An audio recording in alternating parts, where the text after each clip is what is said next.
Glasgow and welcome to Untold, telling the stories you maybe don't know.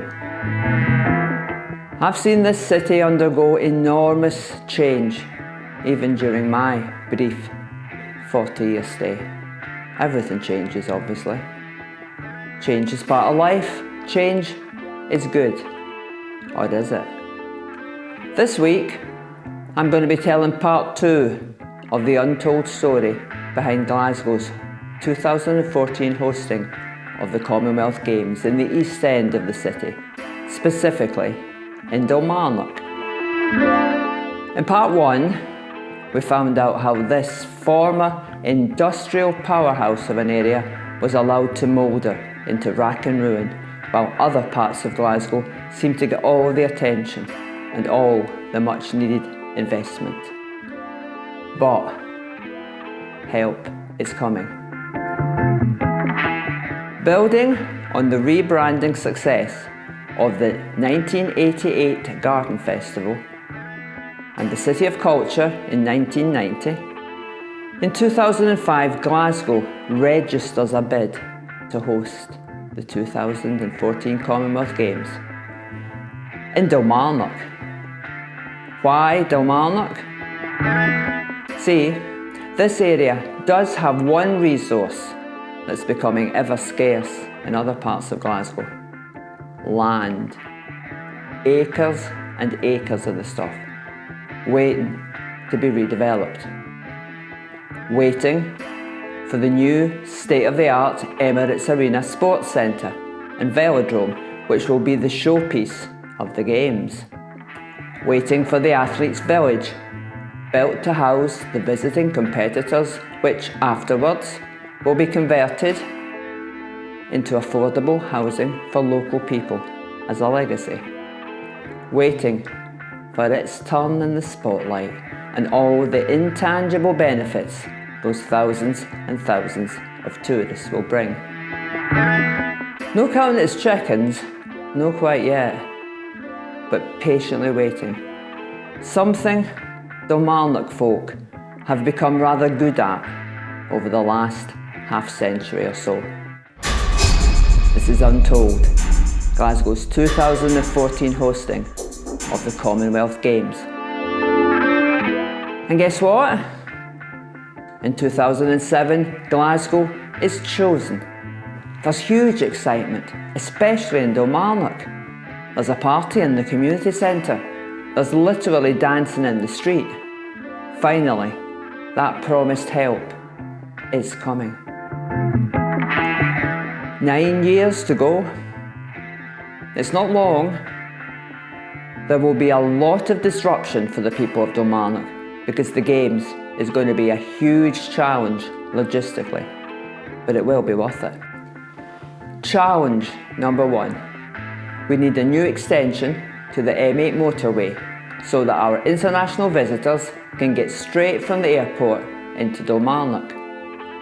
Challenge number 2. We need a new 6-lane spur road connecting Kilmarnock more efficiently with the rest of the city. Challenge number 3.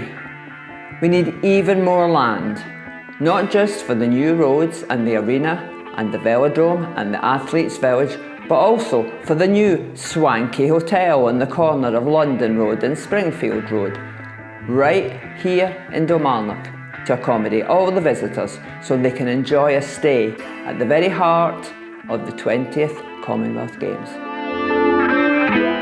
Not to mention parking spaces for everyone who's going to be coming to the Games via those lovely new roads.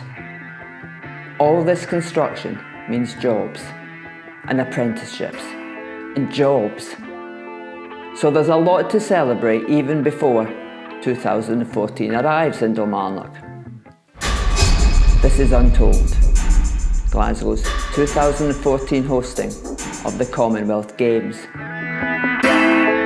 You need to spend money to make money, as they say, and the investment required to ensure this infrastructure is in place will be mammoth. We're going to need more dosh. The one thing we won't need to spend money on, though, is land, right? Kilmarnock's lousy with derelict land just waiting to be built on. The land in question is already owned by the people of Glasgow. We just let the council look after it for us. And land, even more than gold, is always a sound investment. So we're land rich here in Kilmarnock, right? Wrong. Back in 2005, as soon as Glasgow's bid for the Games was announced, a flurry of speculative property deals are already underway in the East End. Charles Price, a London-based developer, buys up land for £8 million. He'll sell it on for £17 million just a few years later when it's needed for the Athletes' Village. David Murray buys the contaminated former Dalmarnock power station site for £375,000. 4 years later, the publicly funded Clyde Gateway will snap it up for £5.1 million.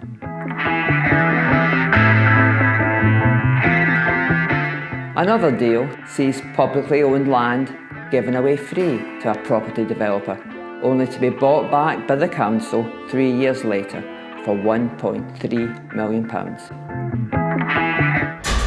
This is Untold, Glasgow's 2014 hosting of the Commonwealth Games. So what did all this dodgy sounding financial malarkey mean for the good folk of Kilmarnock? See that land? Most of it had houses on it, and families living in those houses. Perfectly good houses. In 2017, occupants of the Millerfield high-rises and maisonettes all got letters from the council. The land on which their homes are standing is needed for the new M8 extension road. So those buildings are going to be demolished. Almost simultaneously, people living in the houses opposite on Ardenlea and Allen Street are told their homes are subsiding and have to be demolished. Everyone currently in homes owned by the council was offered refurbished housing in other parts of the area, as the council has a duty to do. But what about the people who've bought their homes? Enter the compulsory purchase order, whereby any city council can, in effect, evict homeowners from their own homes. With compensation, of course.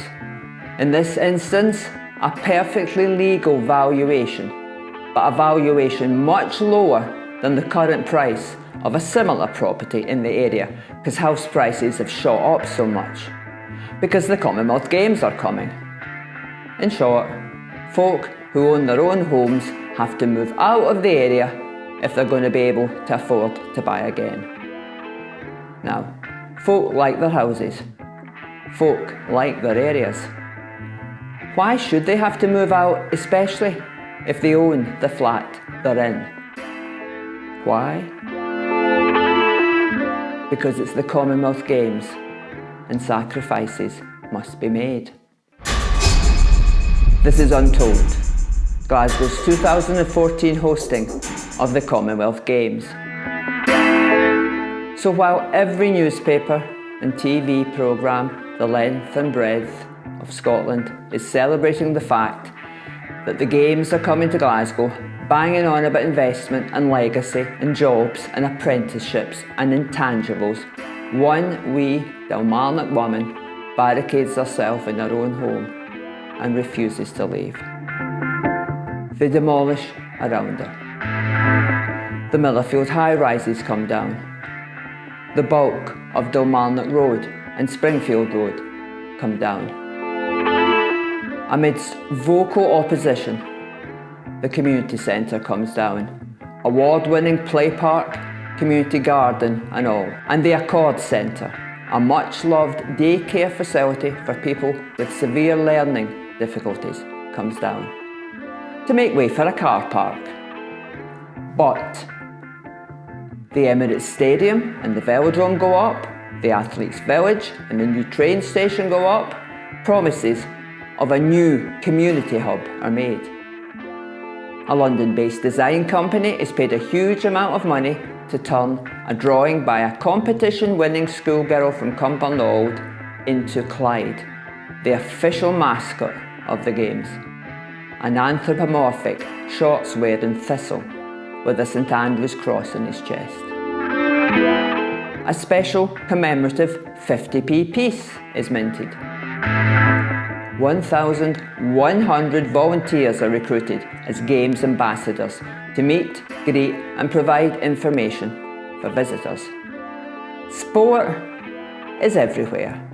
Wains are running races, swimming in the refurbished Tallcross Commonwealth standard swimming pool, riding bikes really fast and generally getting active. Media coverage is so good it hurts your eyes. Yes, the Games will leave a lasting legacy for the city. We'll all be richer, happier, healthier.